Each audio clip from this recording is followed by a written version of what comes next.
Nesse vídeo, vamos complementar os conteúdos da unidade 3 com um foco mais aplicado. Como interpretar os dados epidemiológicos de forma crítica, como pensar o modelo etiológico no cotidiano e como os grupos vulneráveis se encaixam nas estratégias de prevenção. Começamos com um ponto essencial. Os dados populacionais não servem apenas para descrever comportamentos. Eles orientam decisões. Saber quantas pessoas consomem determinada substância, em qual fase da vida e com qual frequência, não é apenas uma curiosidade estatística. É o que permite, por exemplo, definir onde investir recursos públicos, que políticas priorizar ou onde intensificar campanhas educativas. A epidemiologia no Brasil, do uso de substância, mostra padrões bastante consistentes. O álcool permanece como a substância mais consumida, seguida pelo tabaco. O uso de maconha e de psicofármacos tem crescido, especialmente entre jovens. Inalantes ainda têm a alta prevalência entre adolescentes e o uso de crack e cocaína continua concentrado em populações de maior vulnerabilidade social. Mas esses dados, por si só, não explicam o comportamento. Para isso, é necessário recorrer ao modelo etiológico. Esse modelo organiza os fatores em 3 grupos: individuais, ambientais e sociais. Mas o mais importante é saber como esses fatores interagem. Eles não atuam separadamente. Um indivíduo pode ter predisposição genética, mas só vai desenvolver um padrão de uso problemático se também estiver inserido em um ambiente favorável ao consumo e com pouco suporte social.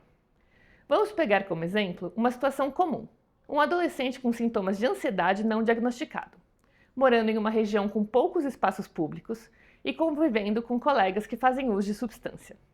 A chance de iniciação precoce é significativamente maior, e isso não depende apenas da decisão individual, mas de um conjunto de condições envolvidas. Agora, falando especificamente sobre indicadores epidemiológicos, é importante reforçar a diferença entre prevalência e incidência. A prevalência mede quantas pessoas já usaram ou ainda usam uma substância em determinado período. A incidência mede quantas pessoas começaram a usar pela primeira vez dentro de um período específico.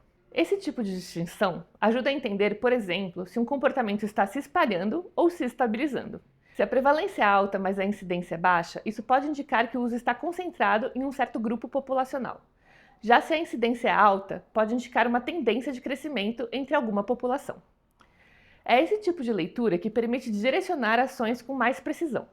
Outra parte fundamental do estudo epidemiológico são os grupos populacionais mais afetados. Importante dizer aqui que o foco não é rotular, mas sim identificar onde há maior exposição ao risco e onde as políticas devem ser mais intensas. No Brasil, os dados apontam para alguns grupos prioritários, que são adolescentes e jovens, pela experimentação precoce e influência social, pessoas em situação de rua, com forte associação ao uso de crack e álcool, mulheres vítimas de violência que apresentam uso de substância como forma de enfrentamento, pessoas com transtornos mentais, muitas vezes sem acesso a tratamento e com uso como automedicação, e populações indígenas e rurais, marcadas por baixa cobertura de serviços e exclusão histórica.